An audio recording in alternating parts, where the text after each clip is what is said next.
It was almost certainly the most watched meeting in Washington last week. The big sit down between presumptive Republican presidential nominee Donald Trump, House Speaker, Wisconsin Congressman Paul Ryan, and Republican National Committee Chair Reince Priebus, another Wisconsin guy.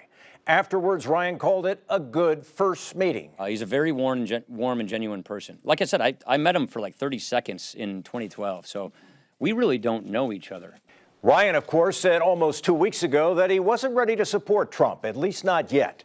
So what is at stake for the speaker here? We're asking ABC political director Rick Klein, who joins us from Washington. Rick, good to have you back on the program. And I guess the obvious question is just how big is this political moment for Speaker Paul Ryan?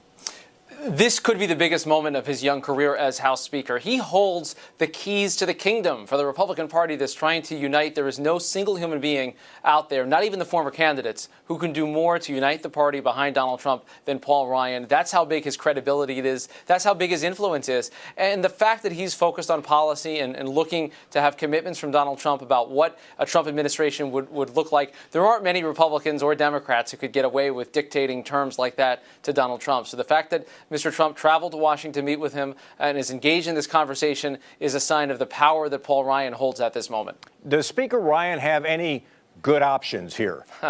The only option would be sitting it out. Obviously, he is not going to support Hillary Clinton, and others will point out that supporting a third-party candidate means you're essentially supporting Hillary Clinton because it will take votes away from the Republicans. So he's boxed in by circumstance. It isn't his first choice, his second choice, or maybe even third choice, just as it isn't for much of the Republican Party. A lot of folks around Ryan say this just came to a head a little sooner than he anticipated. But even if he doesn't have a great option, he still has some cards to play. And I think that's what you're seeing work its way through the system right now. He knows that, and I think Republicans agree, that Paul Ryan wants to support the Republican nominee, wants to block Hillary Clinton from the presidency. The question is how you get there. And there are still a couple of pieces of that process that have to happen.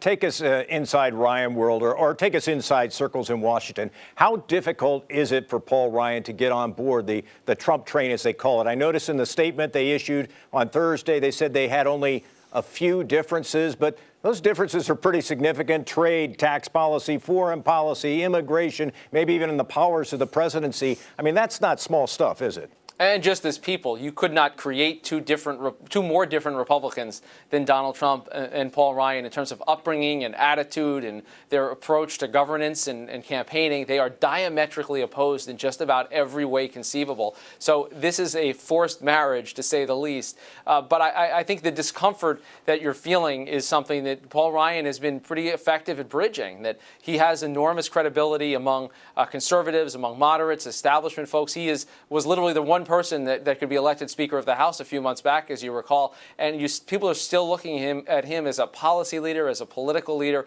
and that's why I think he is playing this much more carefully than your typical Republican politician is today. ABC political director Rick Klein, always good to have you on the program. We appreciate your time today. Thanks very much for being with us. Thank you, Mike.